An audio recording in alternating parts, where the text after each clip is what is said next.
You're listening to episode number 30 of the Transform Your Life from the Inside Out podcast. This episode is a Q&A episode, and I'm going to answer Stacy's question.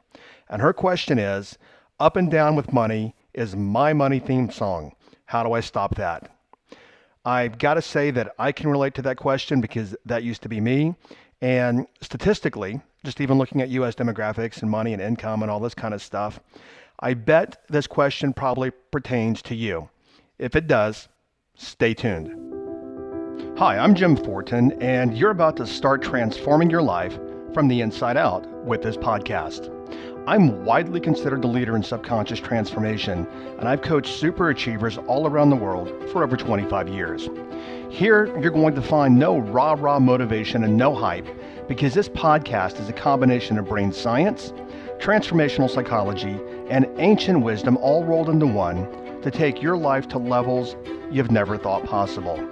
If you're wanting a lot more in life, to feel better, to heal, to have peace of mind, to feel powerful and alive, and to bring more abundance and prosperity into your life, then this podcast is for you because you're going to start learning how to master your mind and evolve your consciousness.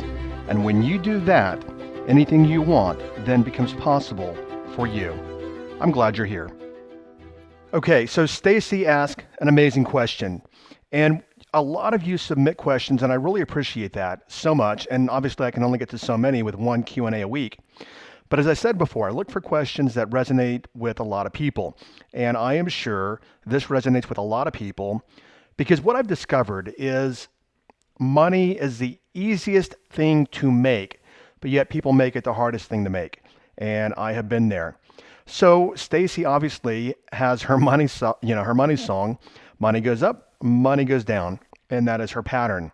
I have to say that in my 20s and into my 30s, that used to be my pattern. I would make, what I considered back then a lot of money, and then the next year I wouldn't. And it was just like a roller coaster, the roller coaster goes up and it comes down. And I ran that pattern for at least a good 10 years or so. Now, I didn't understand fully back then what I understand now and what I'm going to share with you in today's episode. However, plain and simple, this is a matter of self-image and it's a matter of identity. And obviously, there are other podcasts here, other episodes where I talk about self-image and identity. Here's the mistake that a lot of people make. Been here as well. And even though, I say it and you're listening and you're like, yeah, Jim, I get it. Most people, and I've been there as well, don't get it. Is that your external life is a reflection of your internal state, meaning your internal subconscious paradigms. I know I've said here on another episode, James Allen wrote, "As a man thinketh," I believe back in the 1880s. And there's a quote in that book, there's a passage that I memorized many years ago. And the passage is this: mind is the master power that molds and makes. Man is mind, and evermore he takes. He thinks in secret, and it comes to pass that his environment is just his looking glass. So when I talk about self-image, many people look at their bank account, which is something external, or their bills or whatever. But all of that, and when I say bills, the money not to pay them, every bit of that is a 100% airtight reflection of your self-image and your subconscious identity. Then the biggest mistake that a lot of people make is they try to change their money from the outside by trying to go do things, not even fully embracing and recognizing that money is a state of consciousness. It is a psychological subconscious paradigm.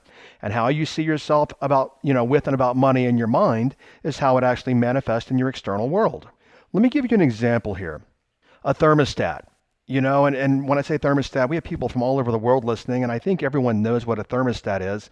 But it's it's a little thing that you control your heating and your air with, and it has temperatures and it has degrees.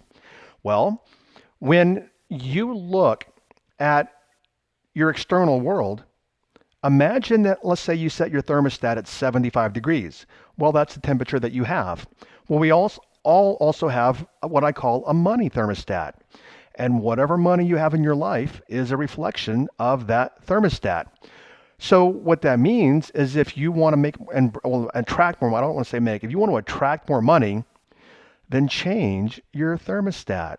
But as I said just a minute ago, what pretty much everyone does is they try, and I've been there as well, they try to change their external world by going out and doing something.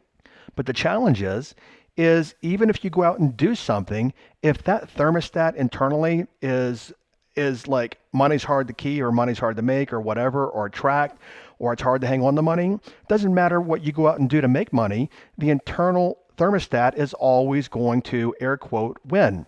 If you look at, for example, you look at, and there's been a lot of research on this. If you look at lottery winners, people that win, 30, $40 million, 3 years later, they're back right where they were again. They're broke. I remember watching this program on Discovery Channel. This guy that was living in a double wide trailer down in, Alabama or somewhere like that. And no offense to anybody, living in Alabama who listens to this, but literally that's where he lived. Double wide mobile home. And he won $43 million. And then he took the money, lump sum, and he went and bought this big $5 million home. And he showed all the stuff in the house that he had bought. I mean, it was just extravagant things that he bought.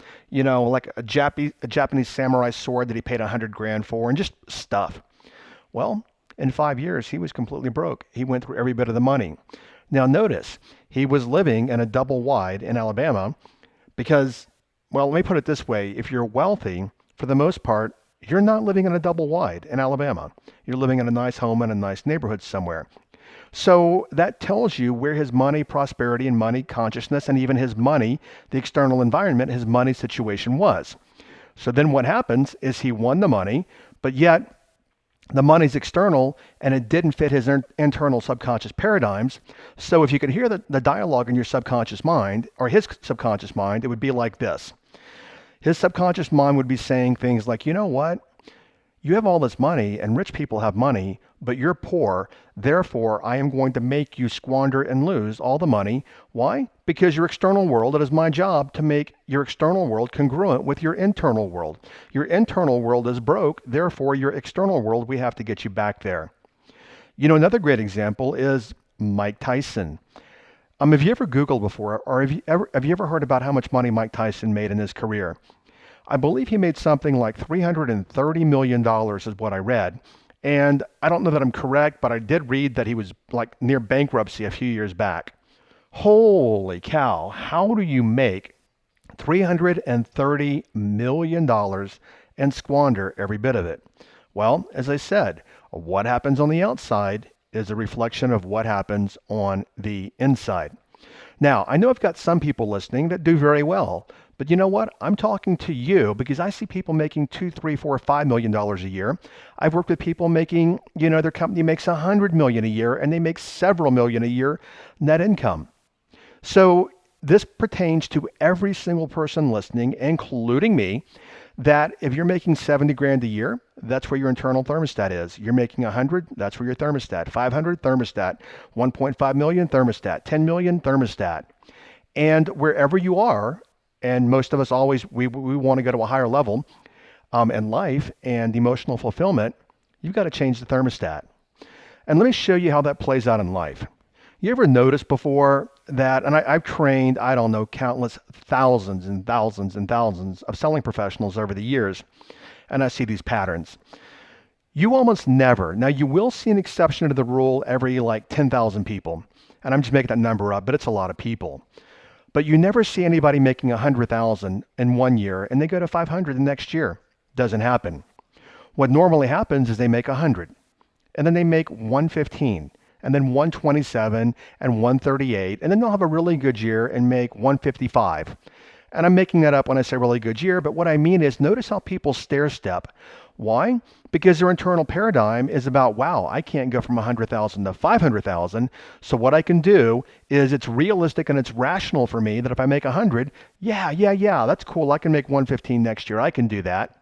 And they're actually also working by circumstance, not by possibility, not by consciousness, not by vibration and frequency, which is what attracts money. So the bottom line is this. If you want to make more money, plain and simple, you've got to change your self-image and your identity about money. I'm going to be, which I hope to always be, my intention is to always be transparent with you guys. because I can't help you grow if I can't use myself as an example. I grew up a small town Texas farm boy. We were very much working class. As I mentioned before, my dad in today's dollars probably made $55,000, which is not a lot of money in my interpretation. And there was a family of five of us. So I learned that money's hard to come by, and you got to struggle for it, and you have to work hard for it, and there's never enough, and you have to rob Peter to pay Paul, and there's a lot of things that you have to go without, and all these things that I learned over the years, and I carried those into adulthood. And right now, this moment, I am actually in my new home that I bought in Sedona, Arizona. It's a seven-figure home. And I was talking to the contractor today, some things that I want to build out, and it's going to be about $100,000 to do some things that I want to do, plus add some new furniture. And today I was kind of like scratching my head going, wow, who is this person doing this now who years ago, heck, you'd be scratching around trying to find 100 grand. Now you've got a new seven figures, second home, and you're easily, spending and investing the extra 100 grand just in building out some space and some furniture and everything else. But the reality is, what I can do, you can do. The reality is I wasn't there years ago. So where you are, wherever you are, and there's people listening now that make more money than I do. And I do make multiple seven figures a year, and there are people that make even more. But what I want to share is there's plenty of money in the world. And the money doesn't come by what you do or your struggle or any of that, or working till your eyeballs bleed. The money comes as a result of your consciousness. And what I told my partner a while back is that the money that I attract is not a result of what I do. Now, things that I do, for example, are like this podcast and transformational coaching programs, but the money that I attract, and there's a lot of it, comes not because of things that I do, but because of the person that I have become. And you probably heard me talk before about be, do, have. Before you can have, you have to be that thing first. And that applies to money in particular. I also want to say that in my personal experience with myself, because I made it hard on myself, which is what most people do, we humans love to overthink things, and we love to make things about 10 times more complicated than they need to be. And many times, even when we think that we want to, air quote, change or transform, we even make that hard. But this is not hard. It's just a matter of where you're holding your attention. But as I just said, and you've heard me say that before, is that you are where your attention is. But as I just said, if you want to actually get off, Stacy, if you want to get off the money hamster wheel, then you've got to shift the unconscious paradigms that you have, because like James Allen said, the external world is a reflection of your internal world. And what I was alluding to, the story I just started, I don't know why I did, and many people, we make money the absolute hardest thing to make or to attract. And it's the easiest. I mean, many of us toil for an entire lifetime struggling with money when literally there's a million ways to make $1 million. You even look back in the 70s, for those of you that are old enough, I mean, these people made $1 million off from the pet rock, millions off the pet rock. What about that adult game? What's it called? Cards Against Humanity? I mean, they sold BS, literally. And I think they sold, I don't know, I read somewhere where they sold out, was it 60,000 or 600,000 or something? That's literally what they sold in a box. And the company, I'm sure, makes millions of dollars. But what I want you to understand, is there are a million ways to make $1 million. There is money everywhere. And of course, the government keeps printing it, but there is money everywhere. And what I find so interesting about myself and others, even though there's money everywhere, it's the thing that people struggle with the most. And even here in the United States, people that don't have money are actually much better off than people, living in other parts of the world that don't have money. People that don't have money here still actually are, to some degree, very comfortable or get by and live okay. They've got they've got shelter, they've got food, they've got transportation. But again, we make it so hard. And in this country, many years ago, I don't know him personally, but I had, a meeting because of mutual friends with a guy named Mark Victor Hansen. I don't know if I'm sure he's still out there, but he wrote Chicken Soup for the Soul, or he actually, I should say, combined the stories for Chicken Soup for the Soul. And Mark said something when we were talking.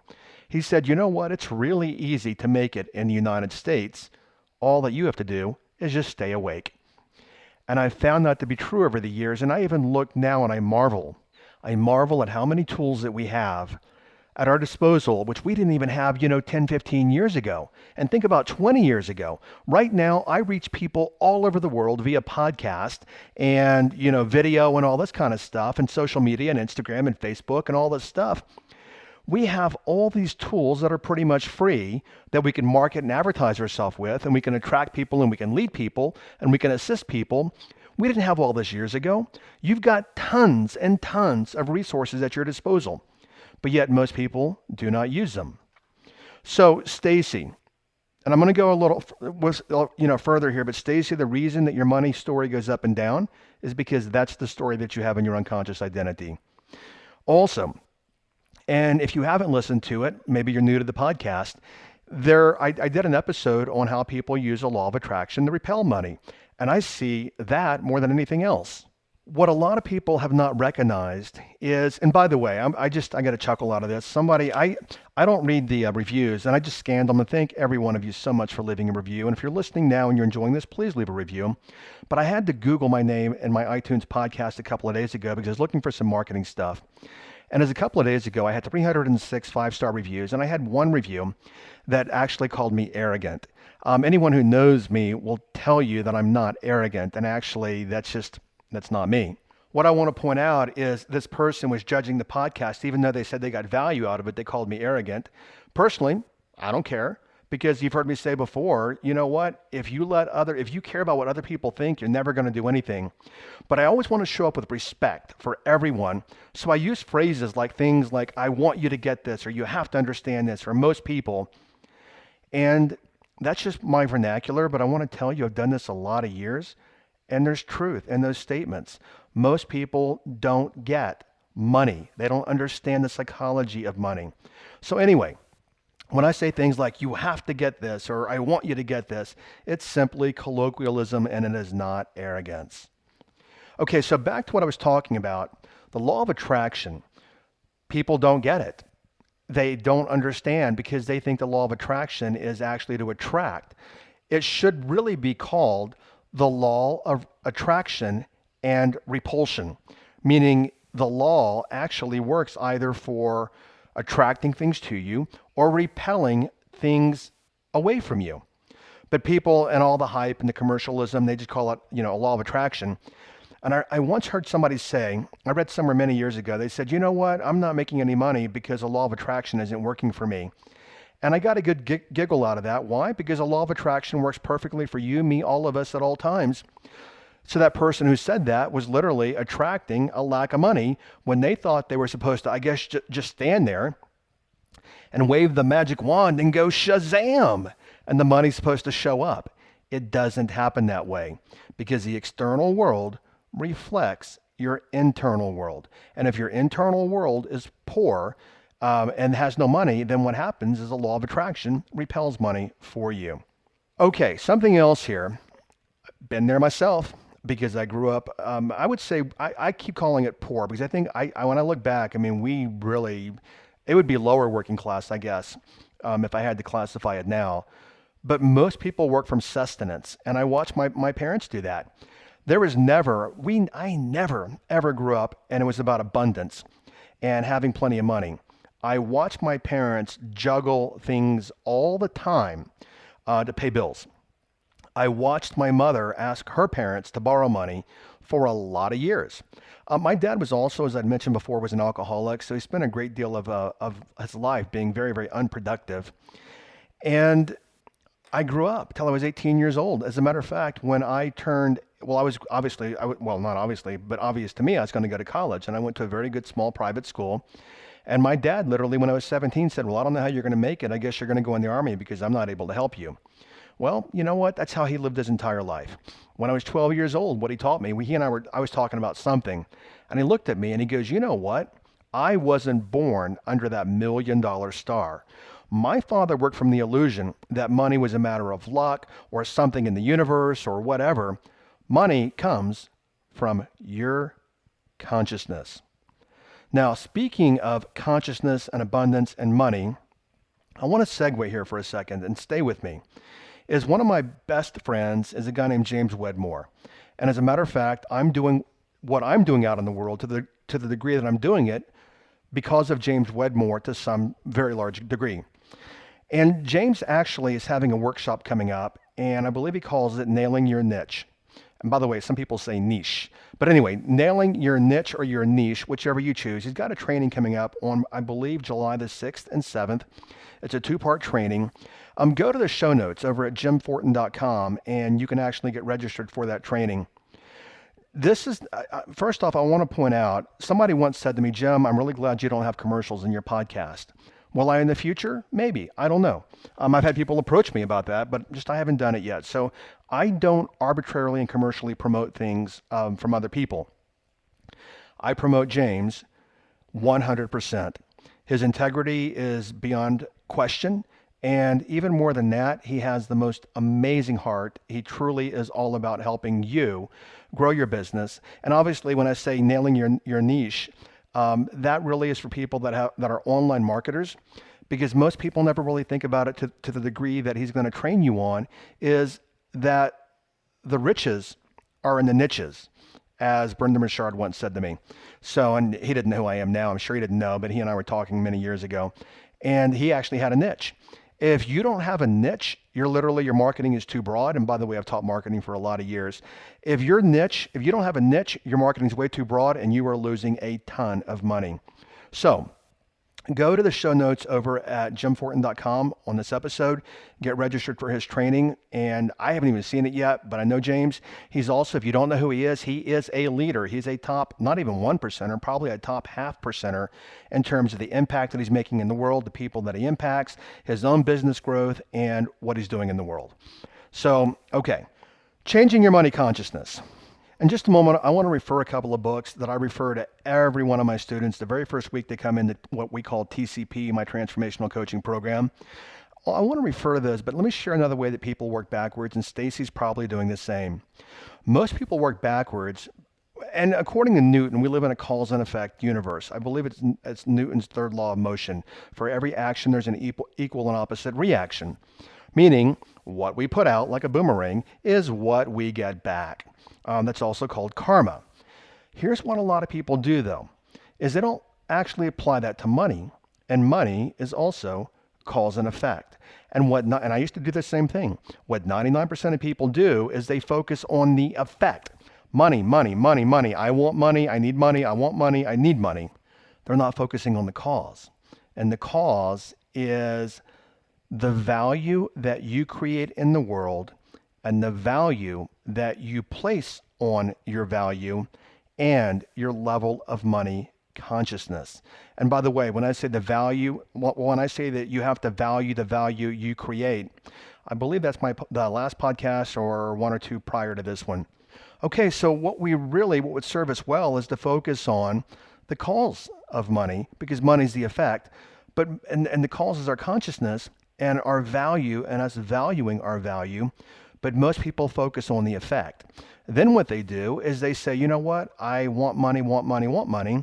Then what they're doing inadvertently without even knowing it is they're telling the universe, I want money, but I don't have it. Then the universe corresponds to you and says, okay, you don't have money, therefore we're not going to put money right in front of you.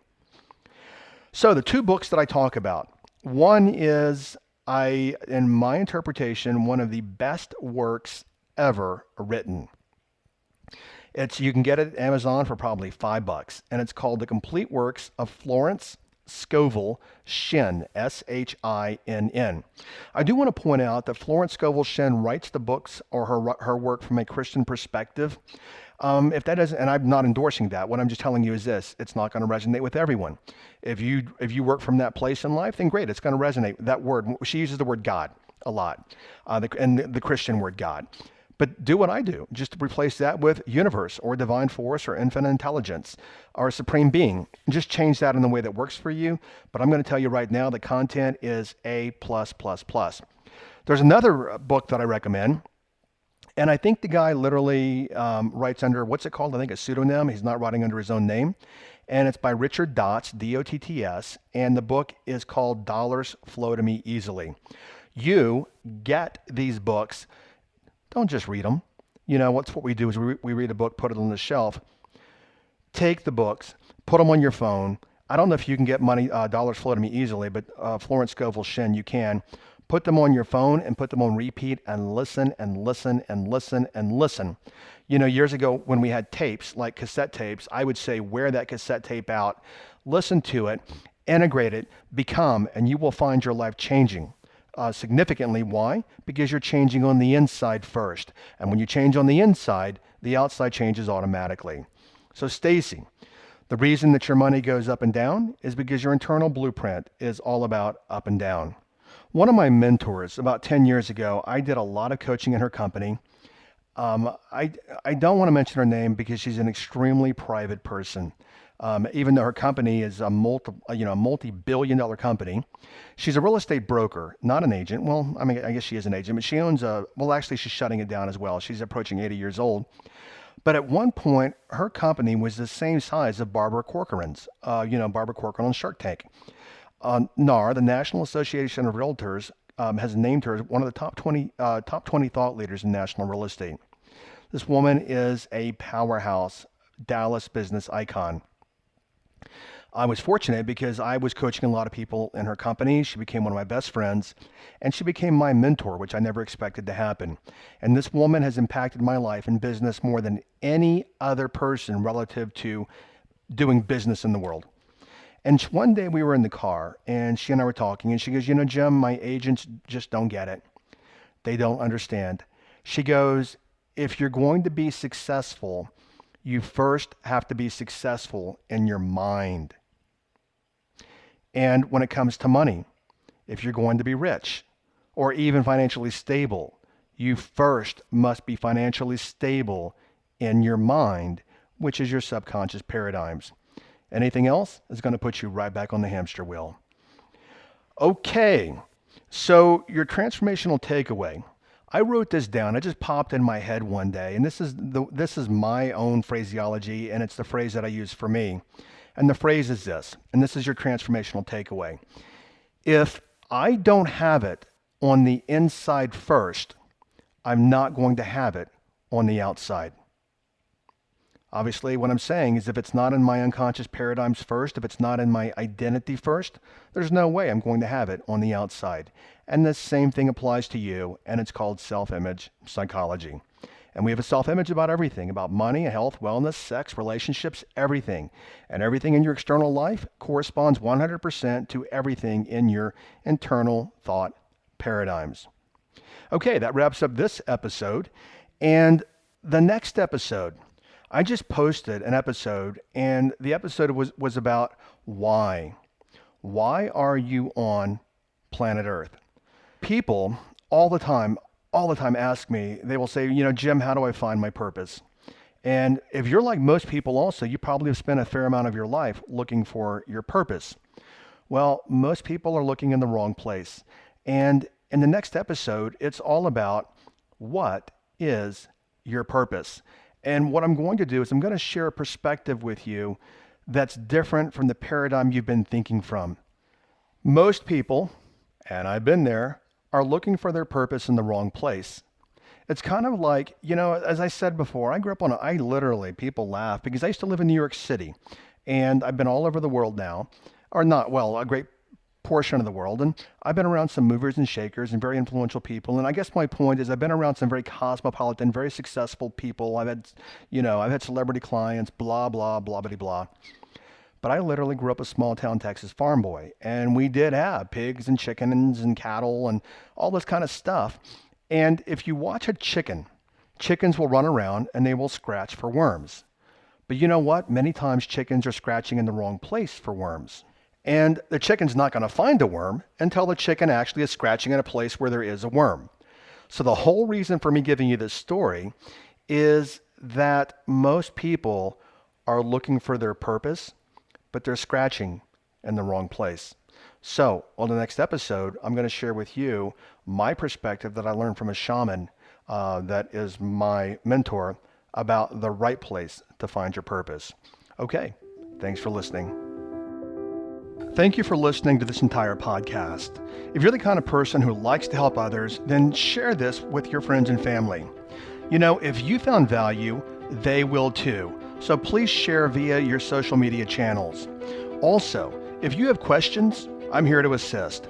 You can email me questions to support@jimfortin.com, and I may even use your question for a future podcast episode. Also, if you want transformational content like this daily, connect with me on Instagram. My Instagram name is I am Jim Fortin. Finally, I do have a personal request. I believe that we're all here to help others and to grow and evolve ourselves. Together, you and I, let's help more people. If you would please leave a review on iTunes, and a good one by the way. I'd be grateful, and through your assistance together, we can transform more lives. Thanks for listening.